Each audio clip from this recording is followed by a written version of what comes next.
Well, last week's video, when we did the brakes, I said they went real smooth, hadn't been anything complicated. And I knew for a fact that I cursed myself because these are being exceptionally fun. Alright, we're going to get into these struts here now. Got a, looks like a 13 bolt there, a couple of clips for the wire.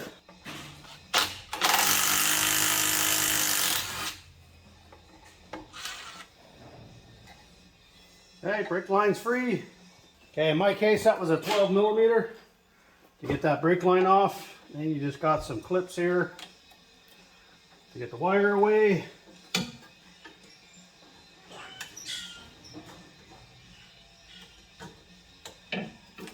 Just like that. One on the back, one on the back left, one on the back right. That frees up the wire. It's no longer touching the strut at all. Okay, now we got our sway bar link. You only need to pull the top out. What do you think? What do you think the odds of that coming out like this are?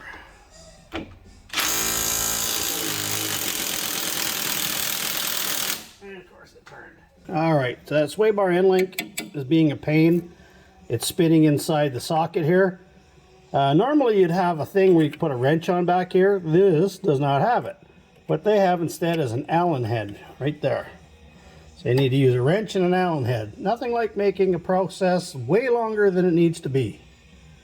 And you know my love of Allen keys. Allen keys might work out down south where you guys don't get rust, but up here they're garbage. Absolute garbage. That one was so full of rust, I literally was sitting here with a screwdriver for 10 minutes cleaning it up so I could get the right size Allen key in. It's not going to be fun. Okay, so those threads are way too rusty. It's moving, but something's going to break, and it'll probably be that Allen key, and then I'll really be in deep. So we're going to heat the heck out of that nut, get it over those rusty threads.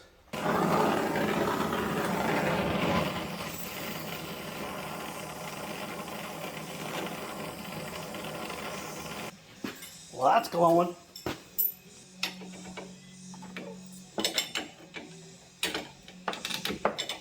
Still tight. But it's turning. Alright, see, it's cooling off and tightening right back up. So let's hit it again. There we go. Once you get it to the end threads, it's not so bad. Allen key's getting a little hot. Yay! We'll cool that down. Okay, there's the nut. Ow. Everything's extremely hot right now.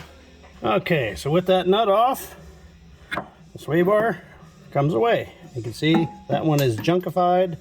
There's no mention in it, but you can see here, there's chunks out of the boot. The boot is split in two, and I never touched this one. So that boot is split in two, and they're dry as a bone. So those sway bar links are garbage. Now this one here I had to heat up, as you see, and that thing was already gone. This was completely split, and there's not anything in there. It's just dry. So this needs links as well. Whoever was doing the safety missed that one. And there's a big puddle under that tire from the motor leaking. Anything that leaks at all is supposed to be in violation of the safety, so he must have took it to a rather favorable shop. Anyways, we're going to need a sway bar end link. Anyway, let's get this unbolted. These are 24s. I just put some anti-seize on them, so hopefully we get a little more favorable spinnage there. This ought to be interesting.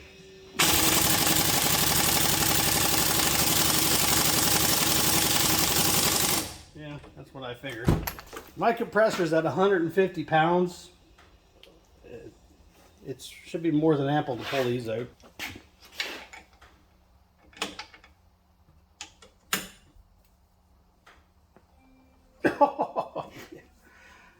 This is why I have the torches.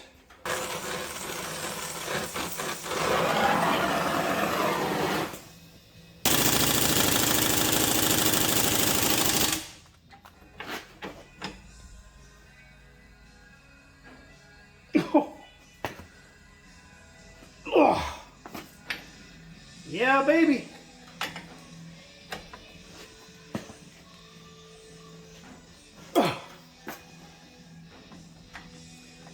top one to move a little bit, but the bottom one's gonna need some help. Yeah, if you're trying to do this and yours are like that, I hope for your sake you got a torch.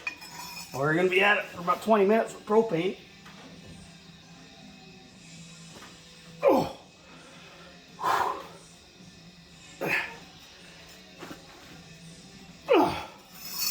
More heat.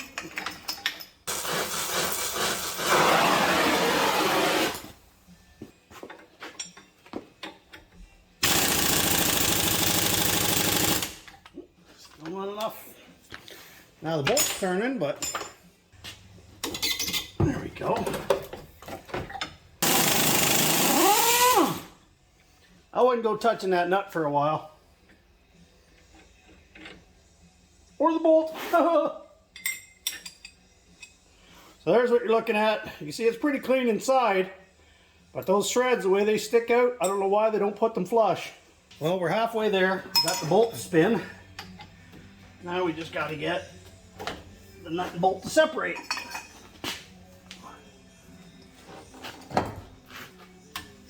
That's what we want.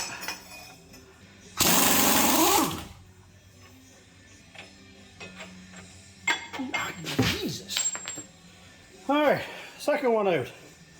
And as promised, that strut is now out.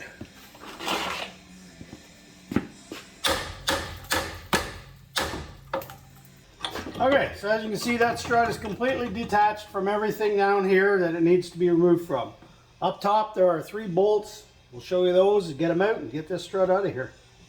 You can do the top bolts before or after. It doesn't really matter. I was just in the process of doing brakes, so we did the brakes first. Little bunny come over to visit. 2 of them. Okay, the top of the shock tower, the bolts are underneath this plastic screen here.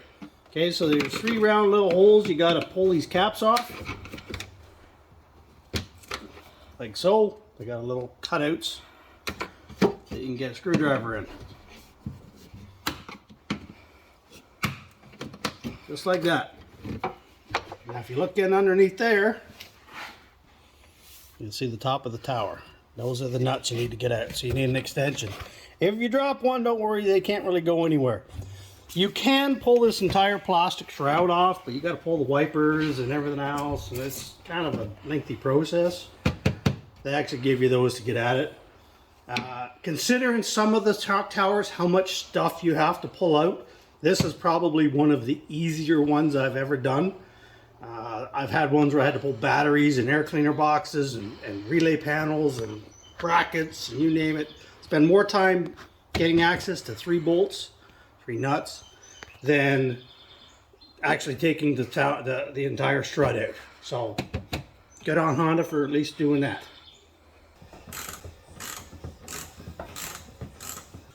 And the brake line, just gotta kind of wiggle it out around. So which way should I go? That way? Whatever works better for you. Like Go that way. yeah, like you just gotta not break the brake line or ABS line off. Alright. Now we need to match up left and right. So that just goes in. Same way, don't bother bolting it up, just feed it in there, pass it up, and hold it, and I'll try to reach down here and put a nut on it. Go lift that. Oh, there we go, that's better. That's even easier now. Like you could put grease in the end of your socket and it'll stick. Yeah. Oh, there we go. Okay. That's why. Yeah, we knew it was you. That works. Hope you didn't break them all. Well, I can Broke that one. Yeah, you can just drive a thumb tap and screw through it to hold it. I'm not worried about it. Didn't think you would be, but you did it, not me. That's all. I wasn't gonna do it. Here you go. You have to line it up while it's a pain. It's a pain to do these by yourself for sure.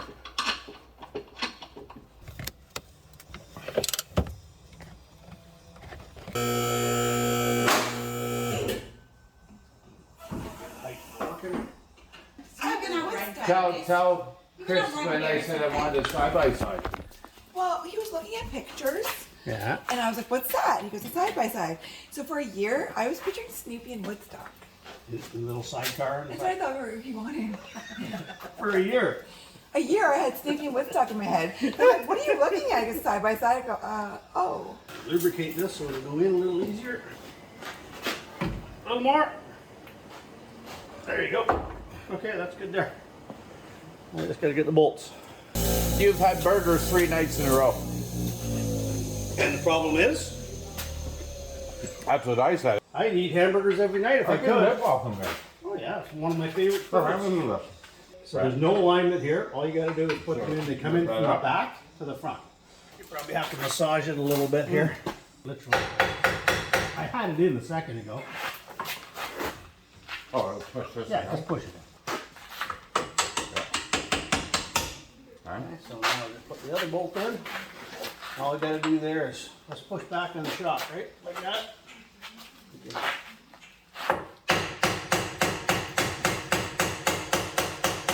Yep. If it wasn't so rusty, it would slide right in. Oh, a little more.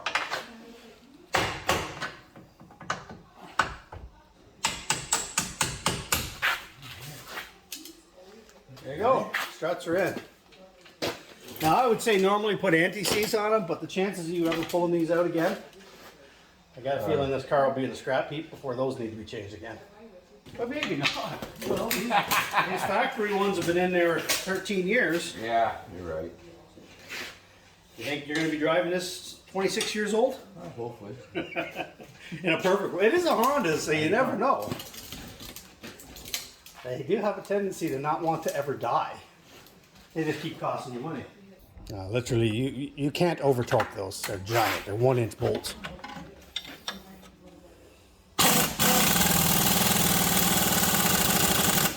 There you go. Oh, this is good. I don't mind this. It's good to know someday. You never know when you need to put struts on something.